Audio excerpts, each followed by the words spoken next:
Hey guys, and you're with Jessica right here with No Bullshit Reviews.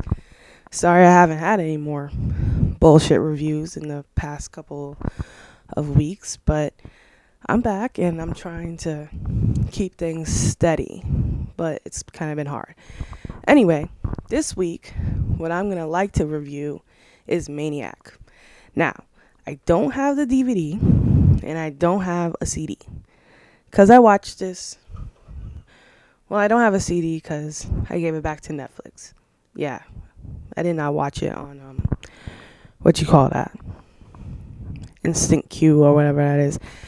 Anyway, so for those of you that don't know, this is a movie that was made in 1981 starring Joe Spinell. He was in The Godfather, Taxi Driver, Rocky, discovered Sylvester Stallone. Pretty decent guy, but kind of whacked out of his mind, but a terrific actor, I must say. Now, what else should I say about this?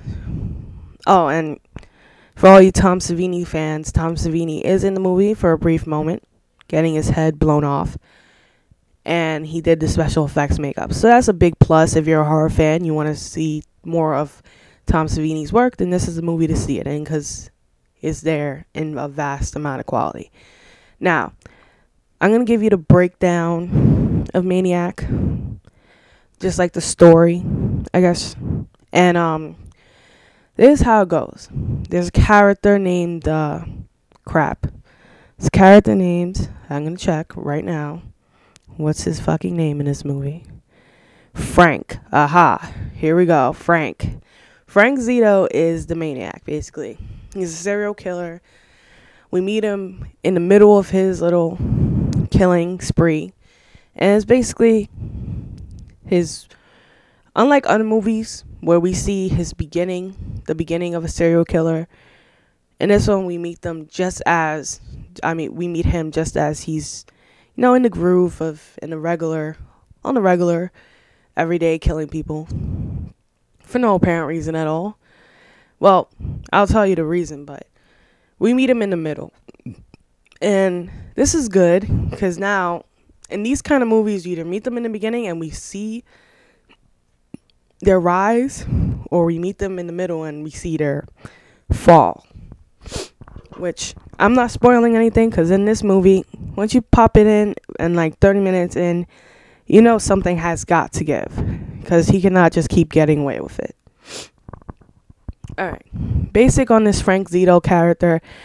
The way you can say, diagnosed him is a Dahmer, Jeffrey Dahmer, Zodiac, Ted Bundy, and Ed Gein, all twirled into one. Now, if anybody knows anything about those serial killers I just named off, then that's one fucked up character. Now, 30 minutes into this movie, I kind of figured it out. He obviously has mommy issues. What serial killer doesn't? Especially serial killers that go after women. He's kind of schizo in a way that he hears voices. It's like he's having conversations with his mom or woman, talking about, oh, it's your fault. If you hadn't gone out, this would have never happened. And he's kind of he's not in control of what he's doing. It's almost like, oh my God, leave me alone. I'm doing a review. See, never sign on AIM when you're trying to do a YouTube video. Anyway. God, what was I saying? He is basically not in control of himself.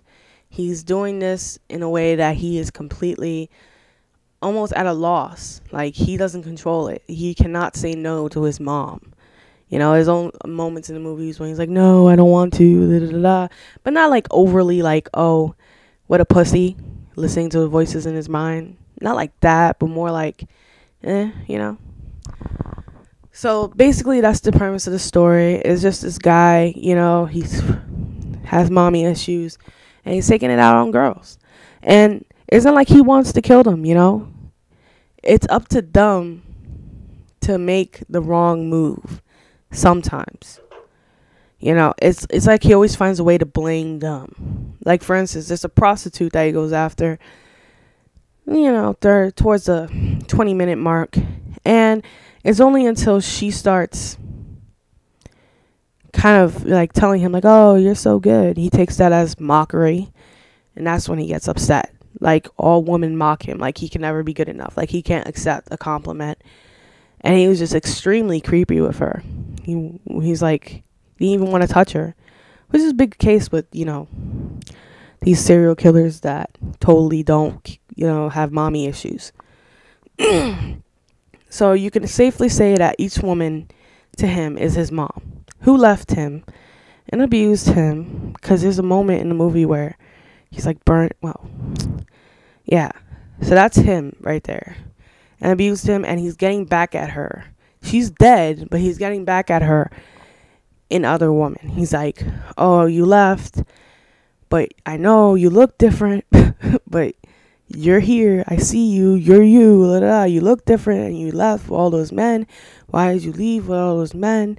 All that other stuff. So he's completely delusional. It's safe to say.